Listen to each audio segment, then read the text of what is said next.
नमस्कार दोस्तों, स्वागत है एक बार फिर से आप सभी का SCS एकेडमी में। दोस्तों मेरा नाम है पंकज शर्मा और डिस्कस करता हूं इस क्लास में मैं आप लोगों के साथ MPPSC मेंस के सिलेबस पर। दोस्तों MPPSC मेंस के पेपर नंबर 2 के सेक्शन बी में जो समाजशास्त्र विषय दिया गया है उस पर हमारी ये लेक्चर सीरीज है।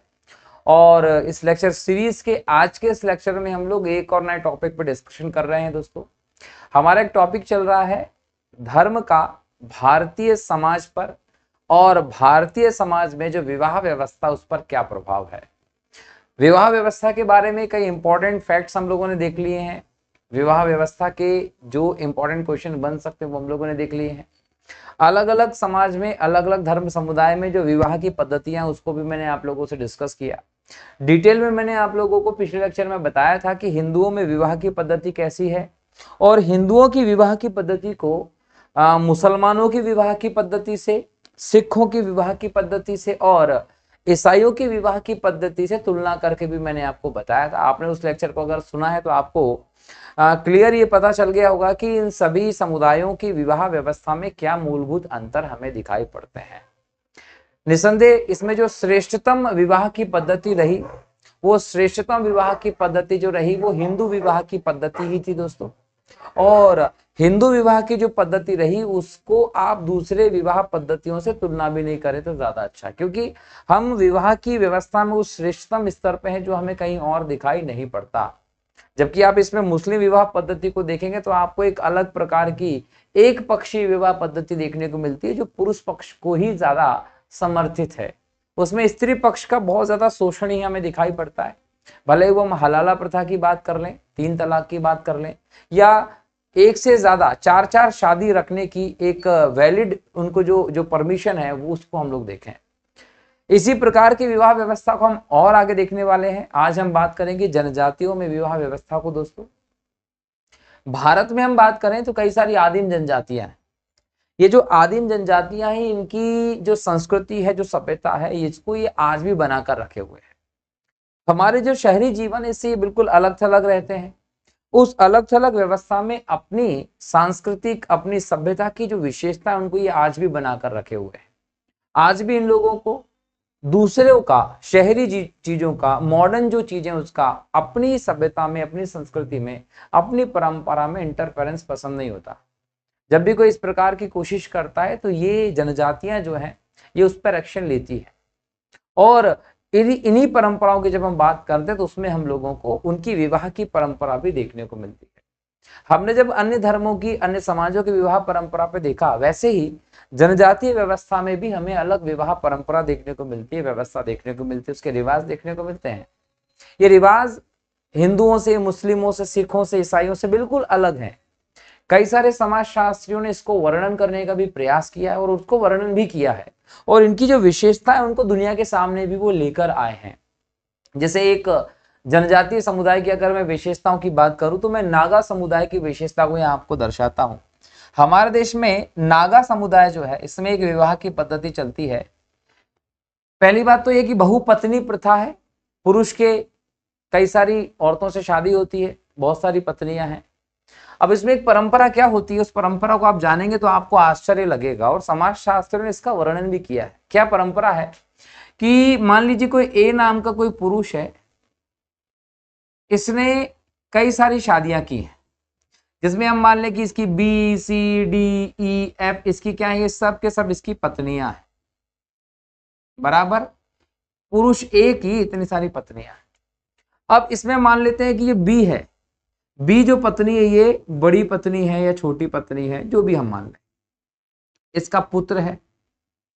इसका जो पुत्र होगा, इस पुत्र को इस बी से शादी करने की अनुमति नहीं होती क्योंकि ये जन्म देने वाली माँ है।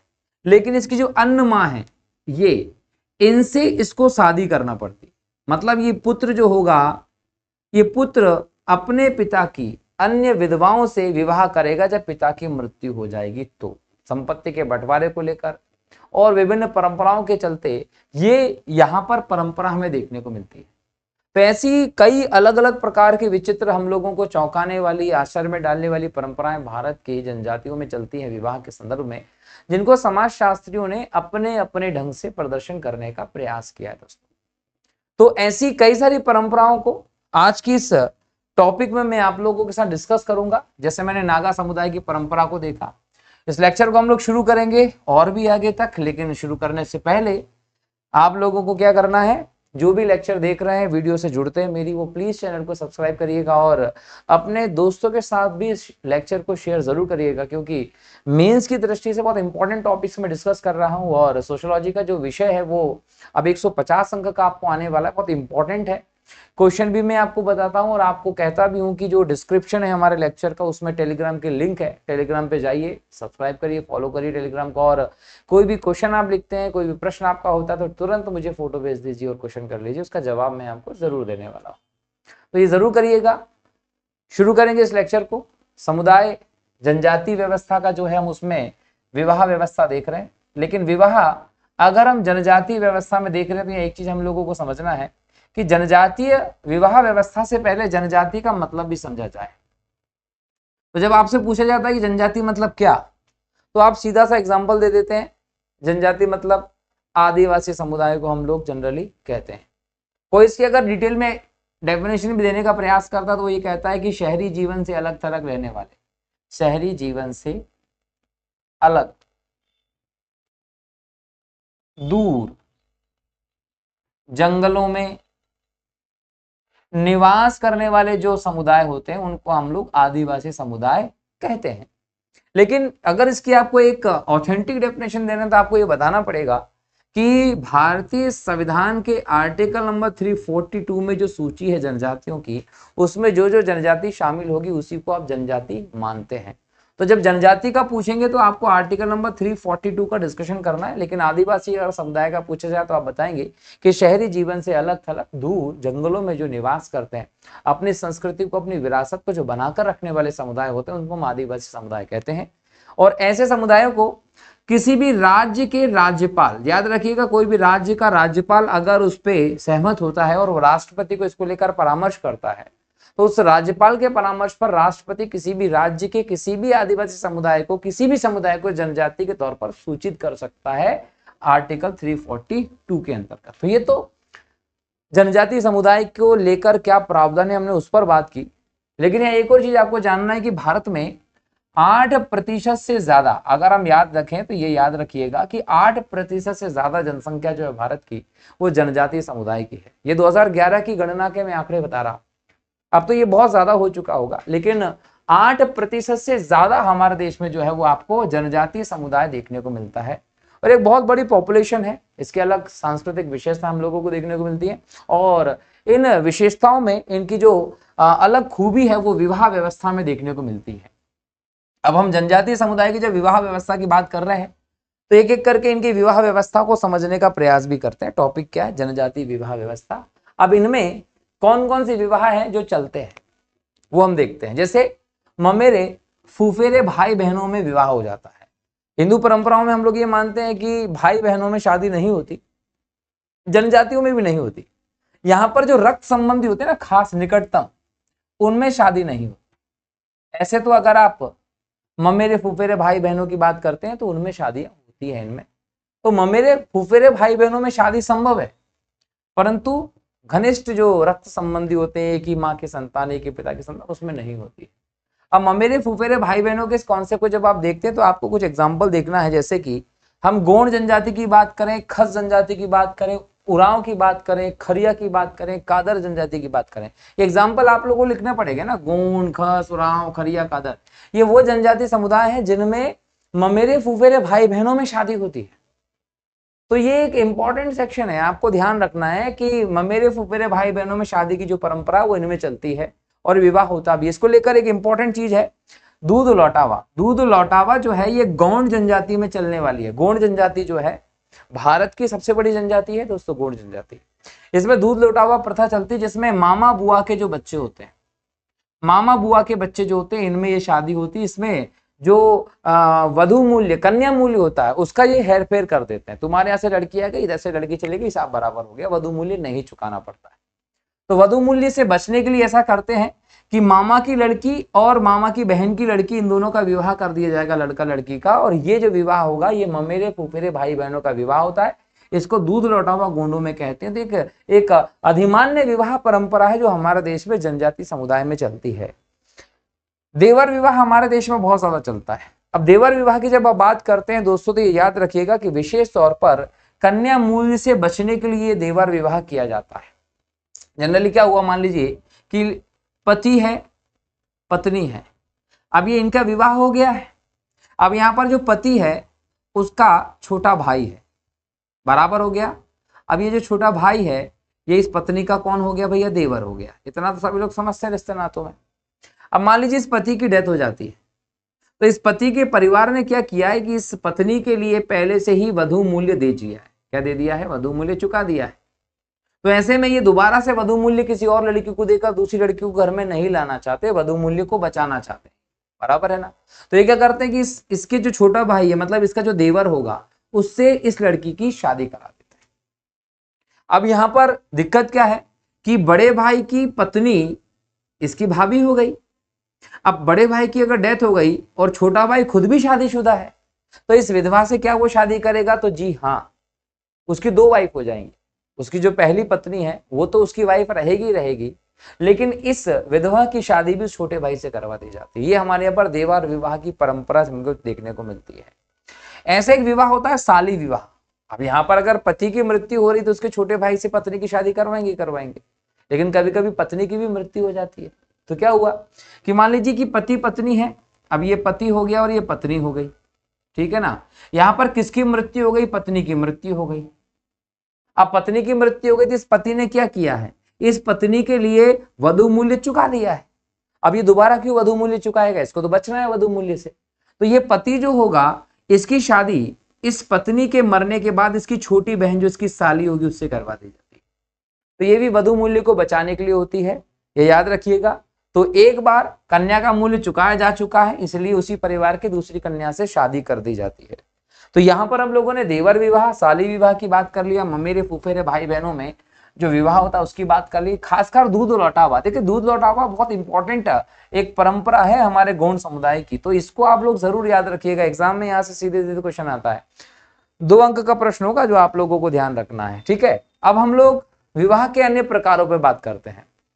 जनजातीय समुदाय में जो अधिमान्य विवाह है वो ममेरे फूफेरे भाई बहनों में शादी हो सकती है, देवर विवाह की अनुमति और साली विवाह की अनुमति, ये अधिमान्य विवाह है। अब विवाह के प्रकारों की जब बात करेंगे सबसे पहले आएगा एकल विवाह। देखिए एकल विवाह एक सबसे उत्तम प्रकार का विवाह होता है। सबसे अच्छा विवाह अगर किसी को माना जाता है तो वो एकल विवाह को ही माना जाता है। वो आप किसी भी समुदाय में किसी भी धर्म में चले जाइए, सबसे अच्छा विवाह एकल विवाह ही होता है। और खासकर जनजातीय समुदाय में, जनजातीय समुदाय की एक सबसे बड़ी विशेषता पता है क्या है कि इसमें जो लिंग अनुपात है, लिंग अनुपात इनमें लगभग समान है। बेहतर स्थिति में 1000 पे 990 के आसपास हम लोगों को व्यवस्था देखने को मिलती है, बहुत अच्छा लिंग अनुपात है। अब चूंकि जितने स्त्री हैं उस पर पुरुष भी उतने हैं, तो स्त्री पुरुष की संख्या बराबर है, इस कारण से कहीं ना कहीं यहाँ पर एकल विवाह को बढ़ावा दिया जाता है। परिवार को बेहतर तरीके से चलाने के लिए, आर्थिक संपन्नता के लिए, बच्चों के बेहतर लालन पालन के लिए अगर किसी ने देखा तो सबसे अच्छा जो विवाह पद्धति देखने को मिली वो एकल विवाह ही देखने को मिली। तो आज हम समय में अगर बात करें तो एकल विवाह को हर समाज में महत्व दिया जाता है। एकल विवाह में क्या होता है कि पति जो है वो एक बार में अपनी एक ही शादी कर सकता है, एक ही स्त्री से शादी कर सकता है। जब तक स्त्री की मृत्यु ना हो जाए तब तक वो दूसरी शादी नहीं करता, एक पत्नी को रखते हैं, तो उसको एकल विवाह कहा जाता है। बहुपत्नी विवाह, अब जो बहु विवाह होता है, बहु विवाह जो होता है उसको हम 2 भागों में बांटते हैं, एक बहुपत्नी विवाह और एक बहुपति विवाह। यहाँ पर अगर हम बहुपत्नी विवाह की बात करते हैं तो यहाँ पर एक पुरुष की कई सारी बीवियां होंगी, पत्नियां होंगी, उसको बहुपत्नी विवाह कहा जाएगा। ये बहुपत्नी विवाह जो है ये नागा, गोंड, बैगा जनजातियों में आम है। मतलब यहाँ पर दिखता है कि यार एक पुरुष की कई सारी बीवी होती हैं। अब ये बहुपत्नी विवाह जो, इसको भी 2 भागों में बांटा। पहला एक पक्षीय बहुपत्नी विवाह। अब एक पक्षीय बहुपत्नी विवाह का मतलब है कि जो पति है वो क्या करेगा, किसी स्त्री से शादी करेगा, ये पत्नी हो गई उसकी। अब इसकी जो बहन है, ये बहनें आपस में, बहनें जो होंगी वो इसकी पत्नी हो जाएंगी, तो इसको बोलेंगे एक पक्षीय बहुपत्नी विवाह, जो हमें जनजातीय समुदाय में मिलता है। दूसरा होता है स्वतंत्र बहुपत्नी विवाह। मतलब इस पति की जो पत्नियां हैं उनमें आपस में कोई संबंध नहीं, जब सभी बीवी आपस में बहनें हों तो वो एक पक्षीय बहुपत्नी विवाह होगा, और जब आपस में कोई उनका रिलेशन ना हो, अलग अलग है सब, तो उसको हम स्वतंत्र बहुपत्नी विवाह के तौर पर जानते थे। ये बहुपत्नी विवाह हो गया। ऐसे होता है बहुपति विवाह। ये बहुपति विवाह का मतलब एक औरत के कई सारे पति होते हैं, तो उसको बहुपति विवाह कहा जाता है। हमारे देश की कई सारे जनजातियों में ये चलता है। खासकर हम टोडा जनजाति की बात करें, टोडा जनजाति जो है, ये टोडा जनजाति के बारे में ध्यान रखिएगा कि ये तमिलनाडु में मिलती है। तमिलनाडु में जब आप जाते हैं तो यहाँ आपको मिलेगा नीलगिरी शिखर, और नीलगिरी जो पर्वत है ना, ये एक पश्चिमी घाट और पूर्वी घाट पर्वत का जो गांठ है वो है ये। इसका विस्तार आपको तमिलनाडु में भी मिलेगा, थोड़ा केरल में भी मिलेगा, थोड़ा कर्नाटक में भी मिलेगा। ये तीनों राज्यों में फैला हुआ है। यहाँ पर टोडा जनजाति रहती है। टोडा जनजाति एक भैंस पालक जनजाति के तौर पर जानी जाती है। दक्षिण भारत की एक इंपॉर्टेंट प्राचीनतम जनजाति है दोस्तों, और इस जनजाति में आपको बहुपति विवाह देखने को मिलता है। और ये जो बहुपति विवाह देखने को मिलता है, ये दो प्रकार का होता है, एक भ्रातृत्व बहुपति विवाह और एक अभ्रातृत्व बहुपति विवाह।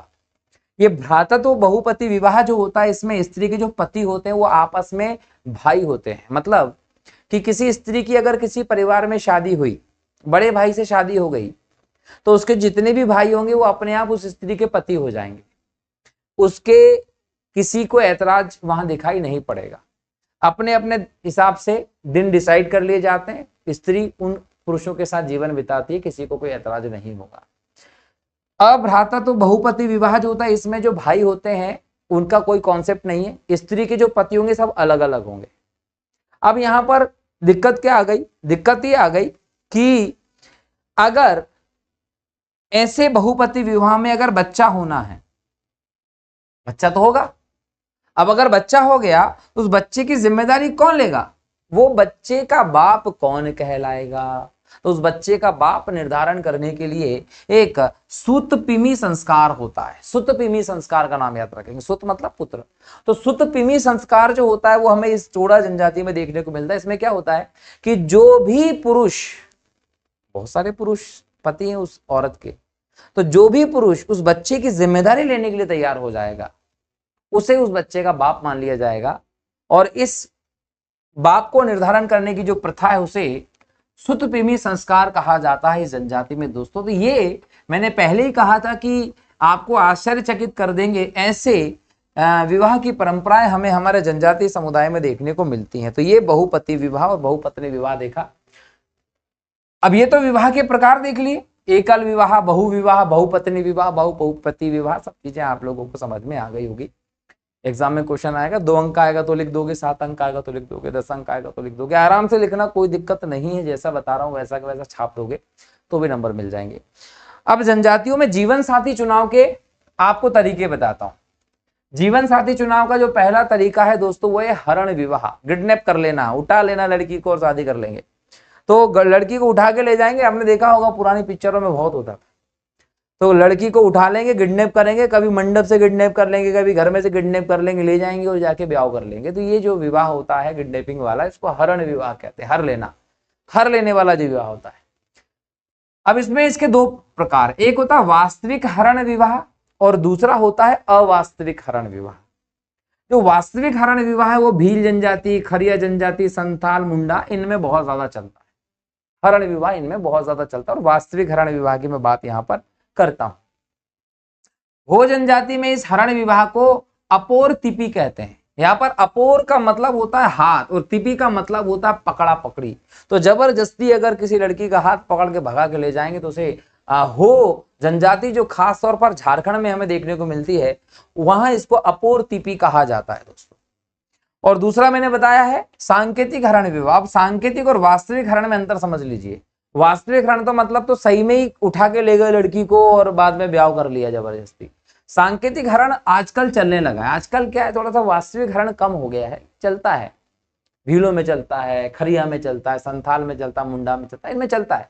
लेकिन जो सांकेतिक हरण विवाह है ना, ये आज कल हमें ज्यादा दिखाई पड़ता है। इसमें क्या होता है कि जो लड़का है और लड़की है, तो ये लड़का जो है वो उसके माता पिता की अनुमति से या फिर लड़की के माता पिता खुद अपनी लड़की को किसी से भगवा देते हैं। अब वो कुछ दिन तक क्या करते हैं, लड़का लड़की बाहर रहेंगे, वापस लौट के आते तो उनका विवाह करवा देते हैं। तो ये आजकल सांकेतिक हरण विवाह भी हम लोगों को देखने को मिल रहा है, ट्रेडिशन में चेंज आता है थोड़ा सा उस हिसाब से, क्योंकि आजकल क्या है कि एजुकेशन बढ़ रही है, जागरूकता बढ़ रही है, जागरूकता बढ़ने के साथ साथ कुछ अच्छी चीजें हो रही है, कुछ बुरी चीजें हो रही है। अब अच्छी चीजों और बुरी चीजों को अगर हम यहीं पर देखें तो आपको एक चीज समझ में आएगी।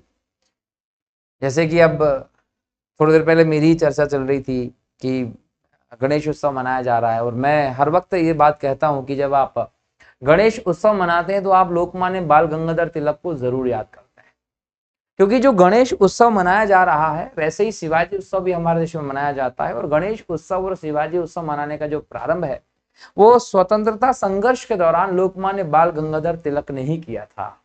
दरअसल राष्ट्रवाद का विचार पनप रहा था, देश में राष्ट्रवाद बढ़ रहा था, और हमें जातिगत जो विभेद हमारे पास थे, जो हमारी एकता में एक प्रकार से टूट हो जाती थी जाति के आधार पर, उसको खत्म करना था, लोगों को एक करना था, और साथ ही साथ लोगों में एक अवेयरनेस फैलानी थी, मैसेजेस पहुंचाने थे कि भाई ऐसा ऐसा करने वाले हैं। तो उसके लिए जरूरत थी कि आप लोगों को एक समूह में इकट्ठा कर दें, एक तो उनको मैसेज कन्वे करना आसान हो जाए, और दूसरा वो जाति विभेद में ना बटकर एक साथ काम करने लगे। मतलब जाति को पीछे करना है और एकता के साथ स्वतंत्रता संघर्ष को मजबूती देना, ये उद्देश्य था। तभी जाकर लोकमान्य बाल गंगाधर तिलक साहब ने गणेश उत्सव और शिवाजी उत्सव मनाने का प्रारंभ महाराष्ट्र से किया था। तब से ही हमारे देश में गणेश उत्सव भी मनाया जाता है और शिवाजी उत्सव भी मनाया जाता है। लेकिन देखिए कि ये जो उत्सव मनाए जाते हैं इसकी व्यवस्था आज बदल गई है। आज जब आप गणेश उत्सव और शिवाजी उत्सव मनाने की बात करते हैं तो हमें सामाजिक एकता देखने को बहुत कम मिलती है। एक ही कॉलोनी में आपको 10 जगह पर पंडाल मिलेंगे जहां अलग अलग गणेश उत्सव अलग अलग गली के हिसाब से मनाए जाते हैं। ये एक प्रकार की सामाजिक एकता का अभाव हमें देखने को मिलता है। अगर चाहे तो एक कॉलोनी वाले एक साथ गणेश उत्सव सभी का मना सकते हैं, लेकिन ऐसा नहीं होता। होता दरअसल ये है कि सभी अपना अलग अलग कंपटीशन में पंडाल लगा लेते हैं और अपना अलग गणेश उत्सव मनाते हैं। बात ये होती है कि जब आप गणेश उत्सव मनाते हो तो आपको ईश्वर की भक्ति करना होती है, आप एकता दिखानी होती है, सामाजिक रूप से आप सांस्कृतिक प्रोग्राम कराएं। लेकिन हमारे देश में एक अलग चलन चला है।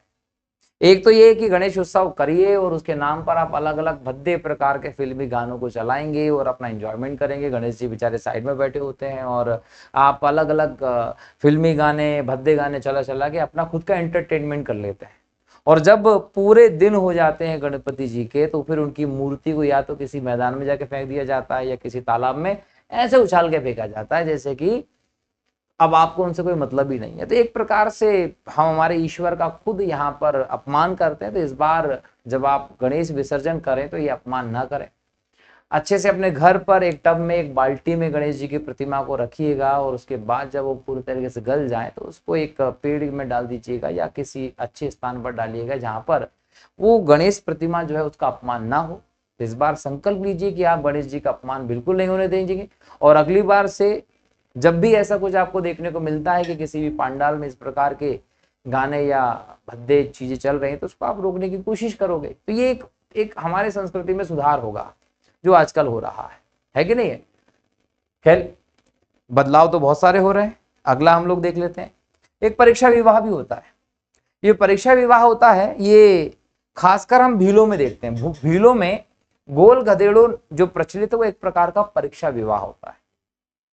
जो लड़का होता है उसको अगर शादी करनी है तो उसको एक टेस्ट देना पड़ेगा। अगर लड़के को शादी करनी है तो उसको क्या देना पड़ेगा, एक टेस्ट देना पड़ेगा। बिना टेस्ट के वो शादी नहीं कर सकता। कैसे, तो देखिए कि भीलों के हम गोल गधेड़ों को ही देख लेते हैं। गोल गधेड़ों में क्या होता है कि स्त्रियां जो होती हैं वो एक घेरा बनाती है, बीच में एक खंबा लगाया जाता है। ये जो खंबा लगाया जाएगा इस खंबे पे गुड़ और नारियल बांध दिया जाता है। जिस भी लड़के को शादी करना है उसको चैलेंज दिया जाता है कि भाई ये लड़कियों का जो घेरा है इस घेरे को पार करे और इस घेरे को पार करके इस खंबे से गुड़ और नारियल उतार लाए। जो भी लड़का इस घेरे को तोड़कर इस गुड़ और नारियल को निकाल लेगा वो इस घेरे में जो भी लड़की उसको अच्छी लगती है जिससे वो चाहे उस लड़की से शादी कर सकता है और उस लड़की की उससे शादी करवाई जाती है। तो ये गोल गधेड़ों प्रथा है जो हमारे भील जनजाति के जो लोग हैं इनमें चलती है। और ये याद रखिएगा भील जनजाति पश्चिमी मध्य प्रदेश में बहुत ज्यादा मिलती है। पश्चिमी मध्य प्रदेश में बहुत ज्यादा मिलती है। मध्य प्रदेश की सबसे बड़ी जनजाति है भील जनजाति। धनुषधारी जो होते हैं भील ऐतिहासिक तौर पर हमें देखने को मिलते हैं। तो ये परीक्षा विवाह की मैंने आप लोगों से चर्चा की। और एक होता है परिवीक्षा विवाह। ये जो परिवीक्षा विवाह है इसमें एक अलग प्रकार का रिवाज हमें देखने को मिलता है कि लड़का जो होता है वो कुछ दिन ससुर के घर पर रहता है, घर जमाई बनकर रहता है भैया लड़का कुछ दिन तक। जनरली क्या होता है कि यदि आप शादी करना चाहते हैं तो आपको वधु मूल्य चुकाना पड़ेगा। वधु मूल्य चुकाने का मतलब है कि ससुर जी को कुछ ना कुछ देना पड़ेगा। अब आपकी हैसियत ही नहीं कि आप ससुर जी को कुछ दे सके, तो आप क्या करेंगे कि ससुर जी घर पे जाके कुछ दिन रहेंगे, उनका काम करवाएंगे। इस बीच में लड़का लड़की अकेले भी रह सकते हैं, कोई पाबंदी नहीं है। अगर आप चाहते हो कि रोमांस करना है, घूमने जाना है, तो आप उसके लिए स्वतंत्र हो। लेकिन अगर ये ससुर जो है उसको अगर लड़का पसंद नहीं आया तो उसको लात मार के गाली दे के भगा भी सकता है, उसका अधिकार है। नालायक निकम्मा है बोल के भगा सकता है, कोई दिक्कत नहीं है। ये परिवीक्षा विवाह होता है जो हमारे देश में जनजाति समुदाय में है। ऐसा ही होता है एक अनादर या हठ विवाह। देखिए अनादर या हठ विवाह एक और विशेष प्रकार का विवाह है। इस विवाह में क्या होता है कि कोई लड़का है जनजाति समुदाय का, इससे कोई लड़की बहुत प्यार करती, चाहती उसी से शादी करना है। अब ये लड़की क्या करेगी कि जबरदस्ती उसके घर में जाके घुस जाएगी, उसके घर में बैठ जाएगी। लड़के के माँ बाप उसको मारेंगे, पीटेंगे, गाली देंगे, भगाने का प्रयास करेंगे, लेकिन लड़की भागेगी नहीं। अंत में उस लड़की का विवाह उस लड़के से करवाया जाता है। ये होता है एक हठ विवाह। लड़की के शादी करने के जो बोल सकते हैं ना कि प्रण होता है वो इतना पक्का होता है कि लड़के के माँ बाप लड़की को मारते हैं, गाली देते हैं, भगाते हैं, उल्टा सीधा बोलते हैं, लेकिन लड़की जाती नहीं घर से। और अंत में वो क्या करती है, शादी करके ही रहती है। जबरदस्ती घर में घुस के बैठ जाती है लड़की। तो सोच समझ के करना भैया, जनजाति समुदाय में अगर कोई दूसरा व्यक्ति विवाह करना चाहता है तो सोच समझ के करिएगा। लड़की घुस जाएगी घर में और हटेगी भी नहीं, ब्याह करना ही पड़ेगा। चाहते हो तो कर लेना। नेक्स्ट है इसी में सेवा विवाह। सेवा विवाह क्या होता है, ये विवाह की परंपरा हमारे देश में अधिकतर हमें दिखाई पड़ती है। लड़का कमाता नहीं है, लड़के की इनकम नहीं है, लड़का गरीब है, लेकिन लड़की से प्रेम करता है, ब्याह तो करना ही पड़ेगा।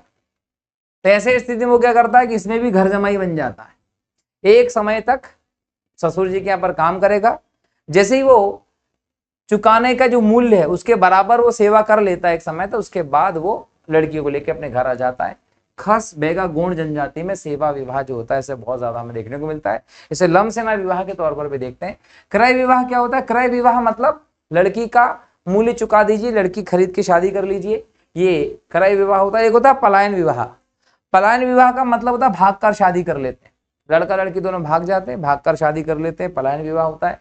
और एक होता है विनिमय विवाह। विनिमय विवाह में क्या होता है, आप लड़की दोगे और लड़की लोगे, मतलब ऐसा होगा कि लड़की लेकर लड़की देने की परंपरा होती है एक ही परिवार में। जैसे बोलते हैं ना कि लड़का और उसकी बहन, तो यहां पर भी दूसरे परिवार में भी लड़का और उसकी बहन, इसकी बहन की शादी यहां करवा दी जाएगी और इसकी बहन की शादी यहां करवा दी जाएगी। ये होता है विनिमय विवाह। लड़की दी लड़की ली, हिसाब बराबर। तो ये हमने जनजातीय समुदाय में बहुत महत्वपूर्ण विवाह के बारे में आज दोस्तों चर्चा की है। एग्जाम में ये क्वेश्चन जरूर आपको देखने को मिलेंगे। और चूंकि ये टॉपिक इस बार नया नया जोड़ा है तो मुझे लगता है कि ये फेवरेट टॉपिक आपका हो सकता है एग्जाम में क्वेश्चन का। ये टॉपिक एक और जगह आप लोगों के समक्ष आएगा जब आप मध्य प्रदेश की जनजातियों के बारे में चर्चा करेंगे, प्री में चर्चा करेंगे, मेंस में चर्चा करेंगे, वहां भी देखने को मिलेगा। तो अच्छे से इसको देखना है। कोई क्वेश्चन आया तो मुझसे जरूर पूछिएगा। इसके क्वेश्चंस ऑलरेडी मैं अपलोड कर चुका हूं। लेक्चर लंबा शायद 21 है, उसमें मैंने कई सारे क्वेश्चन डिस्कस किए हैं। 20 शब्द के क्वेश्चन भी हैं, उसके बाद 60 शब्दों के क्वेश्चन भी हैं उसमें, और उसके बाद 100 शब्दों के क्वेश्चन जो है वो भी वहां पर मैंने पूरे डिस्कस किए हैं कि आप लिखिए अपने हिसाब से, कोई दिक्कत नहीं। हर एक शब्द के अलग अलग क्वेश्चन समझ डाल दिए गए। 200 शब्द तक के क्वेश्चन है। प्रैक्टिस करो उनको देखकर, और कोई भी दिक्कत आती है तो जरूर मुझे मैसेज करिएगा। मिलूंगा अगले लेक्चर में नए टॉपिक के साथ। तब तक के लिए बहुत बहुत शुक्रिया दोस्तों। जय हिंद, जय भारत, वंदे मातरम दोस्तों, जय श्री राम।